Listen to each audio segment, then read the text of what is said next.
अन्नी को साफ पता था कि वह उस आदमी को पसंद करती है जो सबके लिए अस्वीकार्य था, लेकिन उसकी माँ जिद कर रही थी कि उसका विवाह शहर के एक रईस लड़के से हो।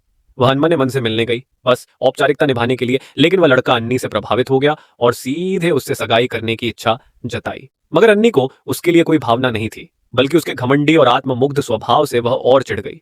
भले ही उसका परिवार शहर का सबसे बड़ा और प्रतिष्ठित था, अन्नी नहीं चाहती थी कि अपनी युवावस्था को किसी समझौते में गंवाए।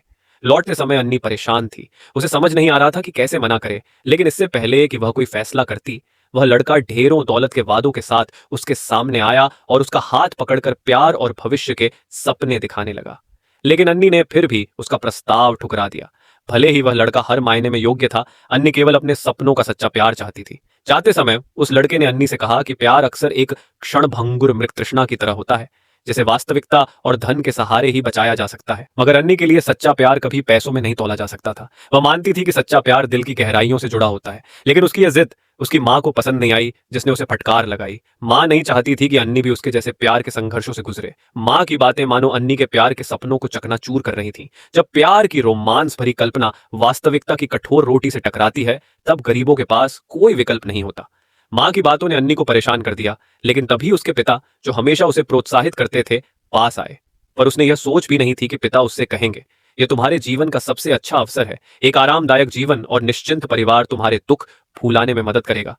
पिता ने पूरी जिंदगी संघर्ष किया, लेकिन कभी गरीबी से बाहर नहीं निकल पाए। अन्नी समझने लगी कि कुछ लोग जन्म से ही जीत की लाइन पर खड़े होते हैं। माँ की डांट और पिता की सलाह ने अन्नी के दिल को तूफान की तरह हिला दिया। जब वह लड़के के प्रस्ताव को स्वीकारने का सोच ही रही थी, तभी किस्मत ने नया मोड़ दिया। एक गरीब मगर बेपरवाह नौजवान उसकी जिंदगी में आया। यह नौजवान अन्नी की कविता में कोई दिलचस्पी नहीं रखता था, बल्कि जब वह कविता सुनाती तो वह खुलेआम सो जाता। कविता पूरी होने पर वह उसकी कविताओं का मजाक उड़ाता। यह सुनकर अन्नी हैरान रह गई और गुस्से में जाकर अपने कमरे में उसने अपनी सबसे प्रिय कविताएं फाड़ दी। लेकिन वह इस बेशर्म आदमी को भूल नहीं पाई।